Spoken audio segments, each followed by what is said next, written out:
You've probably seen it happen. Someone you know, maybe a neighbor, a colleague, maybe even a family member, retires, and within a year or two, they've gone quiet. The calls stop, the dinners stop, the weekend plans disappear. They used to be the most social person in the room. Now they barely leave the house. And everyone around them whispers the same thing. They just changed after retirement. But here's what nobody tells you. They didn't just change. Something specific happened inside their mind, something that happens to a huge number of retirees, and almost nobody warns them about it before it starts. A landmark study from University College London tracked over 7,000 adults aged 52 and older for 14 years. What they found was sobering. People who reported chronic loneliness in retirement had a 26% higher risk of premature death, not from depression, not from sadness, from the physiological effects of social isolation on the body. 26%. And the part that should stop you in your tracks, many of those people didn't even realize they were becoming isolated until years had passed. So today, I want to have an honest conversation, not just about why this happens, but about the exact psychological shift that drives it, who is most at risk, and what you can do right now to make sure this doesn't quietly happen to you. Stay with me, because the reason behind this is not what most people assume. Number 1, the identity collapse. What retirement actually takes from you. Most retirement planning focuses on money, and money matters. We talk about that a lot on this channel. But there is something retirement takes from you that nobody puts in a spreadsheet, and losing it silently reshapes everything. Your job for 30, 35, maybe 40 years wasn't just a paycheck. It was giving you 5 things simultaneously that you probably never had to think about. Structure, identity, purpose, social connection, and a sense of being needed. Psychologists call this concept your occupational identity, and according to research published in the Journal of Occupational and Organizational Psychology, nearly 60% of workers derive their primary sense of self-worth from their professional role.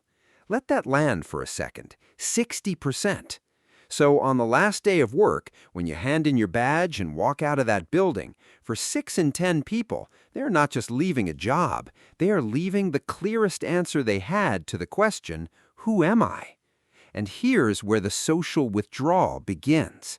Because when your identity collapses, even temporarily, a very natural psychological defense mechanism kicks in. Researchers call it social self-preservation. You pull back from people not because you don't like them, but because being around them is suddenly uncomfortable. They ask, "So what are you up to these days?" And you don't have a good answer. They talk about work, deadlines, promotions, and you feel outside the conversation, so you stop showing up to the conversations. Imagine a retired engineer, 36 years at the same firm, led a team of 14 people, respected, confident. 6 months into retirement, his wife notices he stops returning phone calls from old friends. He tells her they have nothing in common anymore. But what's really happening is this. Those friendships were always built around shared work context. Without work, the scaffolding is gone. And rather than rebuild the relationship on a new foundation, which feels uncomfortable and unfamiliar, he withdraws. That's not unusual. That's the pattern. If this is making sense so far, please show some free love and support by hitting the like button and subscribe to our YouTube channel. Now let's move on. Number 2, the hidden grief, the emotion nobody names. Here's something that might surprise you. Psychologists who study retirement transitions have identified that many retirees go through a genuine grief process. Not grief over a person, but grief over a role, a rhythm, a version of themselves. Dr. Nancy Schlossberg, a counseling psychologist and author of Revitalizing Retirement, spent decades researching this transition. She found that one of the most damaging things about retirement is not the loss of income, it's the loss of what she called mattering. Mattering means feeling that you make a difference to someone, that your presence is noticed, that your absence would be felt. At work, mattering is built into the structure. People wait for your input. Meetings get scheduled around your calendar. Your expertise is called upon. Then, on the day you retire, all of that stops completely, immediately. And the brain, which spent decades being wired to that kind of feedback, doesn't know what to do. Research from Cornell University found that the sharpest spike in feelings of purposelessness among retirees happens not at month 1, but between months 6 and 18. That's the dangerous window. Early retirement often feels like a vacation. By month 8 or 10, the initial euphoria wears off, and what's underneath it catches people off guard. This is the grief nobody names, and because nobody names it, retirees often don't seek support for it. They assume something is wrong with them. They feel embarrassed, and that embarrassment accelerates the withdrawal. Now here's where this gets important, because what I've described so far explains why the isolation starts. But there's a second stage that most people never hear about, and this second stage is the one that makes the withdrawal permanent. It has to do with how the brain physically changes during extended periods of social isolation. And when you hear this, you'll understand why catching this early is so critical. Number 3. The feedback loop, when withdrawal becomes a trap. Here's what the neuroscience tells us. Extended social isolation doesn't just feel bad. It literally changes how your brain processes social situations. A landmark paper from the University of Chicago, led by neuroscientist Dr. John Cacioppo, found that chronically lonely people begin to perceive social interactions as more threatening and less rewarding over time. The brain, trying to protect you from the discomfort of social awkwardness, starts flagging social situations as mildly dangerous. What this means in practice is this. The longer a retiree goes without meaningful social connection, the harder it becomes to re-enter social life, not because of willpower, but because of actual neurological wiring. The brain is doing its job. It's trying to protect you, but it's protecting you from the very thing you need. And this creates a feedback loop. Social discomfort leads to withdrawal. Withdrawal leads to more isolation. Isolation rewires the brain to see social situations as harder. Harder feels like more reason to withdraw, and around it goes. Research from Brigham Young University, published in 2015, analyzed 148 studies on social isolation and health, covering over 300,000 participants. They found that the health impact of loneliness is equivalent to smoking 15 cigarettes per day, not figuratively, quantitatively, from mortality data. Now here's the part of this that I think is genuinely hopeful, and I want you to stay with me here, because this matters. The same brain plasticity that allows the withdrawal loop to form also allows it to be broken, but it requires intention, and it requires understanding what you're working against. Number 4. Who is most at risk? The 3 profiles that predict isolation. Not everyone who retires becomes isolated, and the people who sail through this transition share some identifiable traits. But there are 3 specific profiles that consistently show up in research as highest risk for post-retirement social withdrawal. See if you recognize yourself or someone you love in any of these. Profile 1. The high achiever who defined themselves by the job.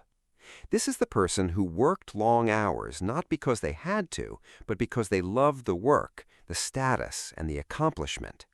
Research from the American Psychological Association shows that high-achieving professionals experience the sharpest identity disruption upon retirement. The higher the professional identity, the harder the fall when that identity disappears overnight. Profile 2. the person whose social circle was work. A 2019 Pew Research Center report found that among adults over 50, 43% said their closest friendships had formed at work. If your primary social network was built at the office and retirement removes you from that office, you don't just lose a job, you lose most of your social infrastructure simultaneously. Profile 3.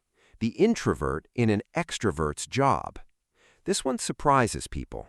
Many introverts hold roles that require daily interaction, leadership, sales, management. At work, the structure forced them into social contact. In retirement, with that structure gone, they retreat to the comfort of solitude. And unlike extroverts who feel the absence of social contact as an ache, introverts don't always feel the warning signs until isolation is well established. If you're in one of these three categories, or you love someone who is, this is not a character flaw. This is a predictable psychological response to a major life transition, and it's worth preparing for intentionally. Number 5. The identity rebuild. What actually protects you? So what does the research say actually works? I want to be practical here, not vague advice like stay active or join a club. The research is more specific than that. A study from the Stanford Center on Longevity found that retirees who successfully avoided chronic isolation shared one common factor. They had built what researchers called a replacement identity structure before they left work, not after. Let me say that again because this is the key insight. The people who did well didn't figure it out in retirement. They figured it out before they retired. They had already answered the question, who am I when I'm not working? And they had built real routines and real relationships around that answer before the last day of work arrived. Here's what that looks like in practice. Number 1, find a role, not just an activity. Playing golf is an activity. Being the person in your neighborhood who organizes the Saturday morning round for beginners is a role. Roles give you the mattering that work used to provide. The distinction matters enormously. Number 2, protect your mixed-age friendships. Research from the Journal of Health and Social Behavior found that retirees who maintained friendships with people still in the workforce had significantly better mental health outcomes than those whose social circles consisted entirely of other retirees. Why? Because it keeps you connected to the rhythms of productive life without requiring you to be in it. Number 3, give your brain a challenge with stakes. A 2022 meta-analysis from the University of Edinburgh reviewed 32 studies on cognitive engagement in retirement. They found that learning a completely new skill, particularly one with a social component, had twice the protective effect on cognitive decline compared to revisiting familiar hobbies. Not because the skill itself matters, but because the brain engagement required to learn something unfamiliar in a social setting mimics the mental stimulation of a working environment. Think of a retired teacher who starts learning conversational Spanish in a class with 12 other people. She's not just learning a language, she's rebuilding structure, social contact, and a sense of forward progress all at once. Here's what I want you to do after this video. First, ask yourself honestly, if I retired tomorrow, who would I call on a Tuesday afternoon? And would they have time to talk? If the answer is fewer than 3 people, that's a signal worth acting on now, not later. Second, write down your answer to this question. What would I want to be known for in retirement? Not what you did, what you want to be. That answer is the beginning of your replacement identity. And if you're already retired and you recognize yourself in what we talked about today, please hear this. It is not too late to rebuild, but it requires doing something uncomfortable on purpose before you feel ready. Before you go, I want to ask you something personal. Have you noticed this pattern in someone you love after retirement? Or are you in the middle of this transition yourself right now? Drop your thoughts in the comments below. I read every one of them, and your experience might be exactly what someone else needed to hear today. If this video opened your eyes to something you hadn't considered before, subscribe, because we're covering the psychological and financial side of retirement in a way that most channels never go near. And if you want to go deeper on how having a pension in retirement changes everything, click on the left video. And if you want to know about the retirement sweet spot, where you can stop contributing to 401k and still grow your account, click on the right video.